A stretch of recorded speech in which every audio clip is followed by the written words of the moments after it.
हम लोग हो गए हैं रेडी और अब जा रहे हैं दर्शन करके शंकर जी के।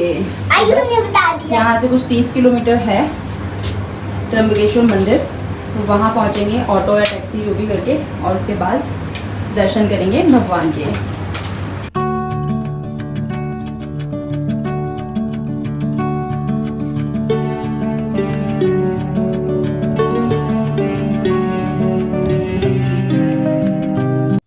Hello everyone, welcome back to my channel first कदम। और जैसा कि आप थंबनेल देख के समझ ही गए होंगे कि हम जा रहे हैं त्र्यंबकेश्वर मंदिर में दर्शन करने के लिए। तो हम निकल गए हैं नासिक से, जहां पर हम लोगों ने स्टे किया हुआ था, और यहाँ से त्र्यंबकेश्वर मंदिर की दूरी करीब करीब 35 किलोमीटर है, इवन मोर देन दैट। तो करीब हमें 1-1.25 घंटा लगेगा वहां पर पहुंचने में, क्योंकि अभी बारिश का टाइम है। मीन्स ये सावन का महीना है, और सावन का महीना तो वैसे भी महादेव को समर्पित होता है। तो चलिए आप लोग भी मेरे साथ एंड दर्शन करते हैं त्र्यंबकेश्वर महादेव के।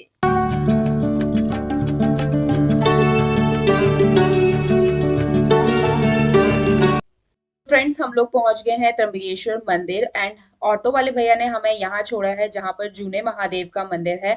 तो यहाँ पर मेरा सजेशन आपको ये है कि आप ऑटो वाले को पहले से ही बोल कर बैठें कि हमें मेन एंट्रेंस पे ही छोड़ना है मंदिर के, तो आपको वहीं छोड़ेंगे। ऑल्दो यहाँ से भी पहुंच जाएंगे, तो हम लोग चलते हैं मंदिर में। मंदिर के पास में ही आपको प्रसाद की शॉप और शू स्टैंड मिल जाएगा, तो आप अपने जूते चप्पल वहां पर रख सकते हैं। बट यहाँ पर ये ध्यान रखें कि आप किस गेट से एंट्री कर रहे हैं, ताकि आप वापस आते समय आप अपने शू को कलेक्ट कर सकें वहां से, अदरवाइज फिर बहुत घूम कर आना रहेगा। तो मेरे महादेव के भक्तों, चलिए मंदिर में एंट्री कर लेते हैं। और क्योंकि सावन का महीना है, तो भीड़ तो थोड़ी सी एक्सपेक्टेड थी, बट एक्चुअल सिचुएशन अंदर जाके ही पता चलेगी कि क्या है। बट जो भी हो, हमें तो दर्शन करने ही है। तो बोलिए हर हर महादेव।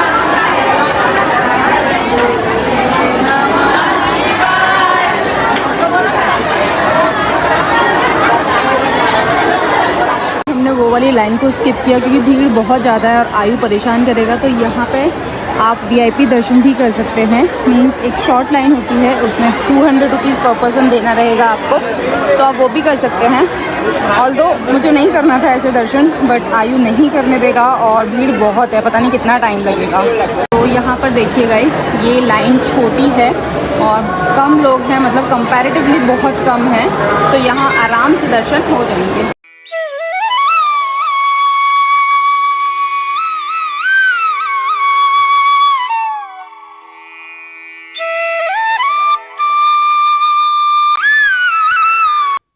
गाइस, ये है डोनेशन दर्शन वाली लाइन, तो यहाँ पर भी कोई भीड़ कम नहीं है। अंदर जाके और पता चलेगा। तो सबसे पहले ये जो लाइन अभी चल रही है, इसमें लेना है हमें टिकट दर्शन के लिए, और उसके बाद हम आगे पहुंचेंगे। अगर आप डोनेशन दर्शन करना चाहते हैं, तो इसकी लाइन बाहर से ही अलग लगती है, आप पहले से ही पता कर लें और उसके बाद ही लाइन में लगे।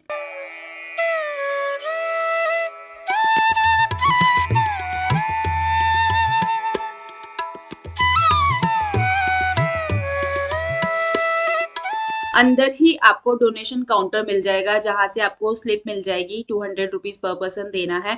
एंड एक चीज स्ट्रिक्टली आपको याद रखना है कि यहाँ पर सिर्फ कैश एक्सेप्टेड होता है, बिना कैश के आप यहाँ पर रिसिप्ट नहीं ले सकते हैं। तो आप अपने साथ कैश जरूर से कैरी करें।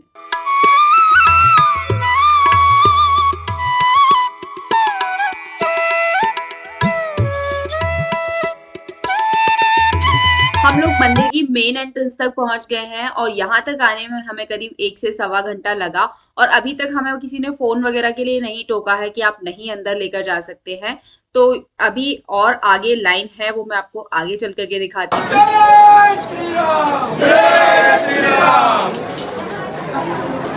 बोल त्र्यंबकेश्वर महाराज की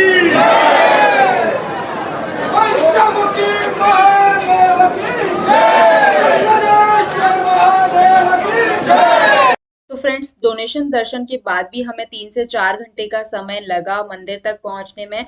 बट अच्छी व्यवस्था ये थी कि ये जो बैरिकेडिंग लगी हुई है, इसमें सिटिंग फैसिलिटी भी थी, मतलब आप बैठ सकते हैं, बेंचेस बनी हुई थी, तो उतनी थकान नहीं हो रही थी। तो कुछ देर बैठ रहे थे, कुछ देर खड़े हो रहे थे, और इस तरीके से हम लोग मंदिर तक पहुंच गए।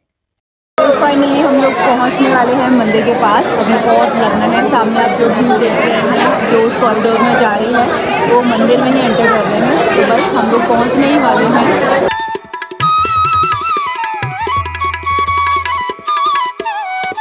ओम नमः पार्वती मेन मंदिर से पहले आप ये जो सामने रूम देख रहे हैं इसमें नंदी महाराज बैठे हुए हैं। तो आपके पास जो भी फूल प्रसाद जो भी है नारियल है आपको यहाँ पर चढ़ा देना है और उसके बाद मंदिर में प्रवेश करना है। एंड मंदिर में फोटोग्राफी करना अलाउ नहीं है। आप अपना फोन कैरी कर सकते हैं बट फोटोग्राफी करना अलाउ नहीं। फ्रेंड्स, यहाँ के जो शिवलिंग हैं इस मंदिर के जो है वो बाकी अदर जगह पे जो भी ज्योतिर्लिंग हैं उससे अलग हैं। वो इसलिए कि यहाँ पे जो शिवलिंग उसमें एक छोटा सा होल है, मतलब एक गड्ढा है, उसमें 3 छोटे छोटे 1-1 इंच के शिवलिंग हैं और वो त्रिदेव कहलाते हैं। इसलिए यहाँ के जो महादेव हैं उनको त्र्यंबकेश्वर महादेव के नाम से जाना जाता है।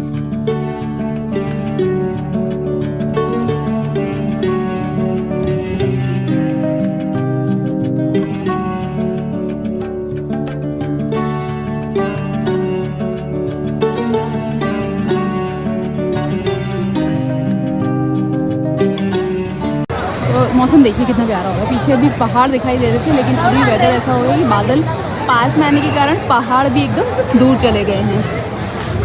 तो अभी भी भक्तों की लाइन लगी हुई है अच्छी खासी। यहाँ पर आप देखिए ये जो लाइन है इसी से लग करके हम लोग आए हुए थे और जनरल वाली और जो स्पेशल दर्शन होते हैं वो दोनों ही लाइन यहाँ पर आकर के कनेक्ट हो जाती हैं दर्शन के लिए, जैसे कि आई थिंक हर मंदिर में होता होगा। तो ये है कुछ यहाँ का नज़ारा। जैसे ही हम लोग दर्शन करके बाहर निकले दर्शन बहुत अच्छे से हो गए और बारिश होना स्टार्ट हो गई। अभी तो थोड़ी थोड़ी बारिश हो रही थी तो हम लोग यहाँ पर थोड़ी देर रुके, थोड़ा सा कुछ शूट किया। और ये मंदिर पूरा ही काले पत्थर से बना हुआ है, बहुत ही प्राचीन पहाड़ियों के बीच में है ये मंदिर। तो देखने में बहुत ही सुंदर लग रहा था। कुछ देर रुके, मंदिर के आसपास छोटे मोटे कुछ 1-2 मंदिर हैं उनके दर्शन किए और उसके बाद बारिश बहुत तेज होने लगी। तो करीब आधा घंटा हम लोग एक जगह पे खड़े रहे और उसके बाद हम लोग बाहर निकले। तो चलिए इसके बाद कुशावर्त कुंड के दर्शन करने के लिए चलेंगे।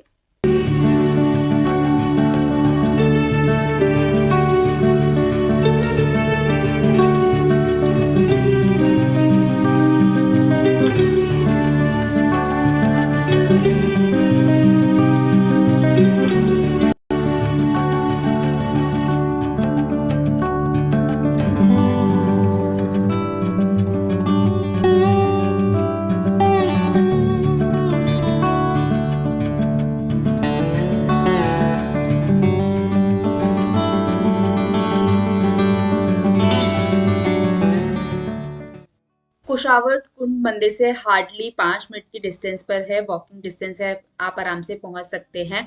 और ये वह स्थान है जिसे माँ गोदावरी का प्रतीकात्मक उद्गम स्थल कहा जाता है और इसके चारों ओर कई सारे मंदिर बने हुए हैं। और ऐसा भी कहा जाता है कि जब ब्रह्मगिरी पर्वत से माँ गोदावरी विलुप्त हो गई थी तो उनका उद्गम स्थान फिर यहीं पर था और इस कुंड में हमेशा ही पानी भरा रहता है।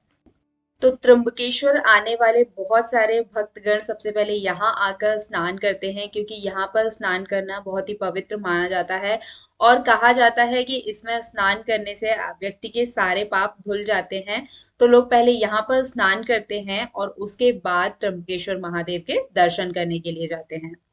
इस कुंड के किनारे पर आप केदारेश्वर महादेव साक्षी विनायक के दर्शन कर सकते हैं और यहाँ पर आराम से स्नान करिए और यहाँ पर भी आपको बहुत सारे भक्तगण देखने को मिल जाएंगे।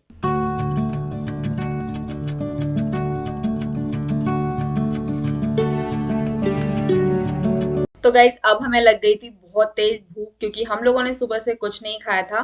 तो मंदिर के आसपास आपको बहुत सारे फूड ऑप्शंस मिल जाएंगे जहां पर आपको south Indian, north Indian, Punjabi थाली, गुजराती थाली, ये सारे तरीके का फूड मिल जाएगा। तो आप खा सकते हैं यहाँ पर खाना। हम लोगों ने भी यही खाना खाया और फिर यहाँ से निकले वापस नासिक की ओर। तो चलिए अब मिलते हैं होटल में। वीडियो से रिलेटेड अगर कोई भी क्वेरी है तो आप मुझे कॉमेंट करके पूछ सकते हैं।